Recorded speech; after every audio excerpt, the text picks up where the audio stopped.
And my name is Najer, and I'm a member of MIRAC, Minnesota Immigrant Rights Action Committee. And today I'm going to speak in Spanish in protest of the English-only law that passed in Lino Lakes. El comité de inmigrantes aquí por los derechos de los inmigrantes aquí en Minnesota, the Minnesota Immigrants Rights Action Committee here in Minnesota, apoya el boicot nacional supports the national boycott del Juego de las Estrellas of the All-Star Game.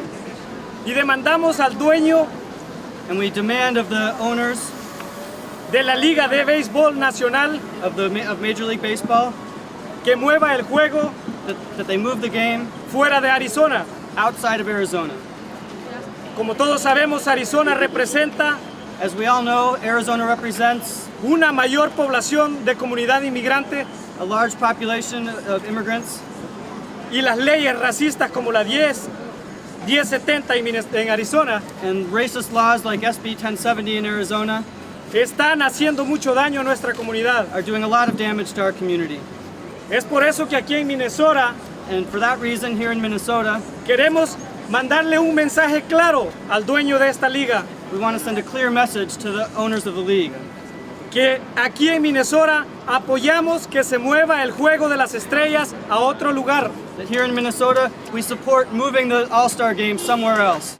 Minneapolis City Council and the mayor pride ourselves in trying to be an immigration-friendly city. And we know that this city wouldn't be as successful as it is without the newcomers who have been coming and who are coming every day to our city. And we've been clear. We've been clear with our own city and our own departments that we want to make sure that that stays safe and that immigrants are safe and feel welcome in this city. When we look outside the city and we look at what's going on across the globe and we see the injustice that's happening elsewhere, it's difficult sometimes to know what to do. It's great that I can be here today with all of you who recognize the injustice and the racism that's going on in Arizona, and we can raise our voices together and say that's wrong. Some other things aren't that hard to figure out what to do. For example, not going to Arizona, not buying products from Arizona right now, turning our back on Arizona until they correct this.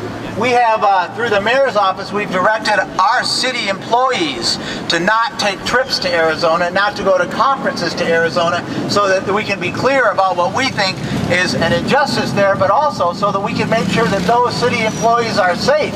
Because we don't know that anybody is safe in Arizona right now if they happen to have a darker complexion to their skin. And we don't want our employees going down there and getting profiled and getting picked up and getting arrested. And so we're saying, everybody, let's just stay home. It also should seem simple to Major League Baseball that what they can do to help with this when they recognize an unjust law that's out there right now is not to have an all-star game in Arizona next year until there's a change. So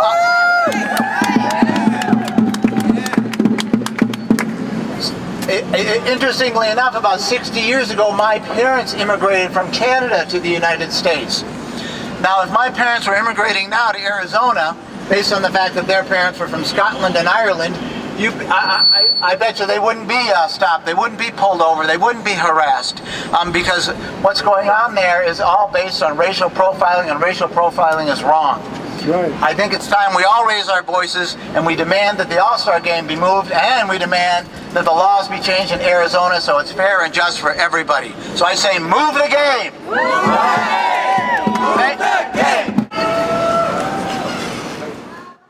Here, activists try and deliver 110,000 petitions to Bud Selig.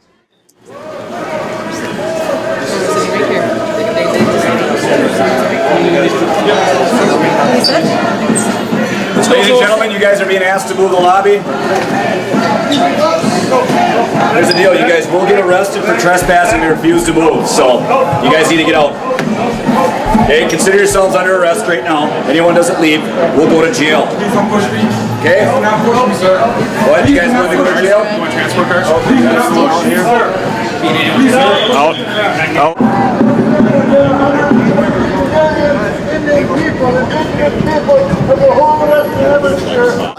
It's unfortunate that the petitions I just came in and watched and they weren't delivered. The petitions ended up getting taken in as part of the property of the arrestees. I think so, and there's one more. Yeah, it looks like 5. I wasn't counting as well. Have you tried to contact Mr. Baseball at all yourself? No, I haven't. I did offer to try to deliver the petitions, but I was also told that Bud Selig wasn't actually staying here, so he's probably just here for a meeting, and he might be staying at a different hotel. So that was interesting. But now we have this push to maybe bring it to Minnesota. Tom Emmer has said that he kind of sounds like he likes this. Hi guys, how are you? Hi. It would be fantastic. I mean, in fact, that's one of the points that we should probably make. We just built a brand new stadium. This would be a great place for the All-Star game, and there wouldn't be all the political fallout that they're obviously going to get if they have it in Arizona. So that's the one thing that maybe Tom Emmer and I might agree on. And we've seen the discourse on immigration really be sort of co-opted by a lot of extreme right-wing people, and it's a thinly veiled cover for racism and xenophobia. And you've had your acquaintance with Tom Emmer on this issue, and now he says he likes this law. What's going to happen over that? Well, Tom has come out in support of the Arizona law and continues to support it even after the partial injunction for it being a racial profiling. Have you tried to talk to him again after the day with the pennies? The day after the pennies, he said that I wish the little guy would have a little courage and come talk to me.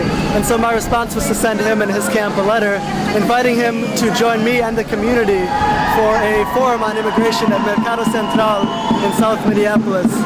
He declined to come to that. Well, for me, the immigration issue started with my father's deportation when I was 15. 15, what happened? We were out in the yard doing some yard work, and without warning, agents came to the house and took my father. Did you know your dad was an illegal immigrant? The thing was, I had no idea because he came here and married my mother. You learned when the police came and took him? Right, I had no idea. There was a retroactive change in the visa laws that made him eligible for deportation, and we had no idea that had happened. He didn't know either until the police came to the house. Really? He didn't know his status? Why was it unclear to him? Did he come in on like an education visa or something, or what? He came here when I was 2 to study at the U of M when he was 18, married my mom, and had his citizenship here. How many degrees does he have, Nick? Is he a well-educated person? I would imagine. Yeah, he got his master's in engineering from the U of M. And then we kicked him out of here. We sure did. What could he have done? We fought it, we tried to appeal it, and there was no moving it. The thing is with the immigration system, they see it as black and white. Either you're here legally or illegal, and that's the only issue at hand. And they separated your family. Yeah. And you haven't seen your dad in how long? About 4 years now. Wow. So it wasn't a spur of the moment thing for you to just drop those pennies then, was it? It was a really emotional thing for you to do, because I don't know, I can't put words in your mouth, really. It's an attack, that law is an attack on immigrant and Latino communities. It's an attack on our civil rights, on our constitutional rights. There's no way I'm going to let somebody who holds those views go unopposed. You might not agree with my methods, but I think that it certainly brought light to the issue, and also to the issue of Emmer wanting to cut minimum wage for servers. I don't think in that strip mall they were making $100 grand a year. No. I looked at the menu and I wondered if they were making 25. Yeah, and it's it's an attack on working class people, and it just doesn't make any sense. Just like the Arizona law doesn't make any sense. Well, I think it may spread too, from it sounds like. And then we may be looking for a place to move this game. I have mixed feelings about it personally. I'll just say that I always worry about the Olympics being torn apart by politics. And yet when we hear that maybe Martin Luther King holiday wouldn't be in Arizona without having moved the Super Bowl, it sort of gives you a new perspective on this. Right, they moved the Super Bowl from Arizona when they refused to recognize Martin Luther King Day. After it was moved from there, the last state. Yeah, after they moved the game, they were forced to accept that holiday, and only then were they allowed to have the Super Bowl in Arizona. Do you recognize anyone there? I'm not sure. This might be the owners here. You want to ask them if they go by who they are. Maybe I will. How's it going, guys? Do you see anything at the protest here? Did you hear the message today? Did anybody hear the message that there was 110,000 petitions brought today asking you to move the game from Arizona?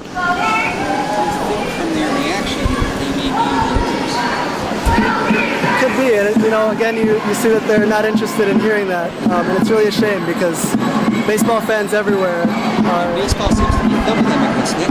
Yeah, over a quarter of the players, almost a third are Latinos, and many have spoken out against having the All-Star game there. They've said they won't play if the All-Star game is in Arizona.